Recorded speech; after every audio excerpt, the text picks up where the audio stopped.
माँ, ये राधिका है, तुम्हारी बहू। राधिका गांव में हॉस्पिटल में नर्स का काम करती है।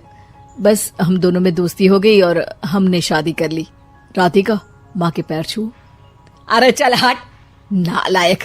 अरे मैंने क्या क्या सपने देखे थे कि तेरी शादी किसी अमीर घर में करूंगी और दहेज में लाखों रुपए लूंगी, और तू गांव की इस मामूली लड़की को मेरी बहू बनाकर ले आया। लेकिन बेटे की जिद के आगे सुनीता देवी मजबूर हो जाती है। राधिका सुनीता देवी को फूटी आंख भी नहीं भाती थी। तुम चिंता मत करो भाग्यवान, हम दोनों मिलकर अपनी बहू को इतना सताएंगे कि वो हमसे तंग आकर ये घर छोड़कर चली जाएगी। फिर हम अपने बेटे की शादी सेठ की बेटी से कर देंगे, ठीक है? अगले दिन सुनीता देवी अपने बेटे का कमरा साफ कर रही होती है। तभी बहू के सामान में उसे एक बड़ी बड़ी मूंछों वाले आदमी की तस्वीर दिखाई देती है और उसके कंधे पर एक बड़ी सी बंदूक टंगी होती है। तस्वीर के नीचे लिखा होता है डाकू मंगल सिंह। ये किसकी तस्वीर है बहू? ये मेरी तस्वीर है। बस फिर क्या था। ये सुनते ही सुनीता देवी के हाथ पैर कांपने लगते हैं। वो भागती हुई सीधा अपने पति के कमरे में जाती है। अरे गजब हो गया जी, गजब। अरे क्या हो गया भाग्यवान? हमारी बहू एक मशहूर डाकू मंगल सिंह की बेटी है। हे भगवान, अब क्या होगा? क्या कहा? डाकू मंगल सिंह? अरे मर गए रे। सुना है वो तो बड़ा ही खतरनाक डाकू है, मारता ज्यादा है गिनता कम है। लोग पुलिस वाले भी उसके नाम से कांपते हैं। अरे सुना है वो तो हर हफ्ते 2-4 लोगों का ऊपर का टिकट कटवा ही देता है। हे भगवान, अब हम क्या करेंगे? ये हमारे नालायक बेटे ने कैसी मुसीबत हमारे गले बांध दी।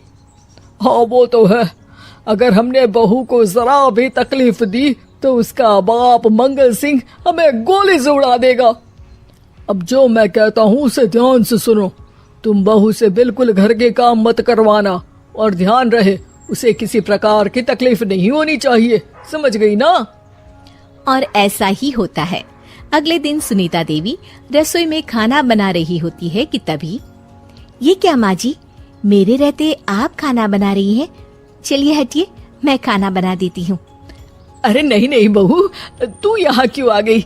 जा तू अपने कमरे में जाकर आराम कर, मैं खाना बना लूंगी। सुनीता देवी जिद करके राधिका को भेज देती है। फिर एक दिन, अरे फर्श पर कितनी धूल जमी है, माँ जी देखेंगी तो नाराज हो जाएंगी, मैं अभी यहाँ पोछा लगा देती हूँ। राधिका जैसे ही पोछा लगाने लगती है कि तभी उसके ससुर की नजर उस पर पड़ती है। बंसीलाल भागता हुआ वहाँ आता है। अरे नहीं नहीं बहू, तुम ये क्या गजब कर रही हो? बहू तो बेटी समान होती है और हम ना अपनी बेटियों से काम नहीं करवाते। तुम आराम से बैठकर YouTube पर किड लॉजिक चैनल की सास बहू की कहानियाँ देखो।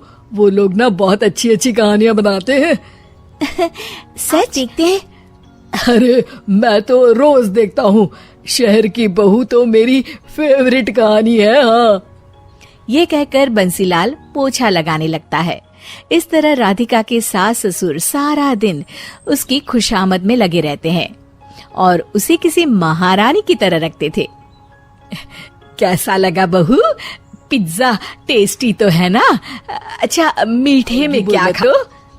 माँ जी, मुझे तो काजू कतली बहुत पसंद है और उसके बाद एक गिलास लस्सी मिल जाए तो मजा आ जाएगा। ये सुनते ही सुनीता देवी अपने पति को कोहनी मारते हुए कहती है, अरे सुना नहीं बहू क्या मांग रही है? जल्दी से भागकर बाजार जाइए और सब खरीद कर ले आइए। हाँ हाँ भाग्यवान, अभी जाता हूँ। राधिका की तो 5 उंगलियां घी में थी। वो तो अपने ससुराल में मजे कर रही थी। दूसरी तरफ राधिका की सास उसके लिए कभी नई साड़ी खरीद लाती तो कभी उसके लिए नए गहने बनवा देती। फिर एक दिन डाकू मंगल सिंह अपनी बेटी राधिका से मिलने अपने आदमियों के साथ आता है।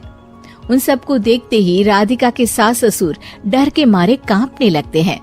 मर गया रे, डाकू मंगल सिंह तो सच में कितना डरावना दिखता है, ऊपर से इतनी बड़ी बंदूक लेकर घूमता है। कैसे हैं समधी जी? क्या हुआ? आप इतना घबरा क्यों रहे हैं? और आपको इतना पसीना क्यों आ रहा है? आपकी तबीयत तो ठीक है ना? जी अभी तक तो ठीक है, पर लगता है बहुत जल्द खराब होने वाली है। क्या कहा आपने?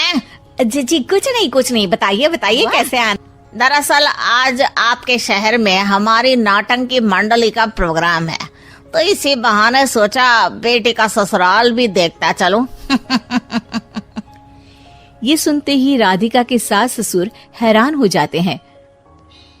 क्या कहा? आप नौटंकी में काम करते हैं? हाँ माँ जी, पिताजी डाकू की एक्टिंग बहुत अच्छी करते हैं। उन्हें तो कई अवार्ड भी मिल चुके हैं। और ये बंदूक, ये तो असली लगती है। तभी राधिका के पिताजी अपनी नकली मूंछ निकालते हुए कहते हैं, इस मूंछ की तरह यह बंदूक भी नकली है। ये तो छर्रे वाली बंदूक है। इससे तो मैंने आज तक चिड़िया भी नहीं मारी। और खोदा पहाड़ और निकला चूहा। इसका बाप तो मामूली नौटंकी वाला निकला, और हम इससे डर कर बहू की नौकरों की तरह सेवा कर रहे थे।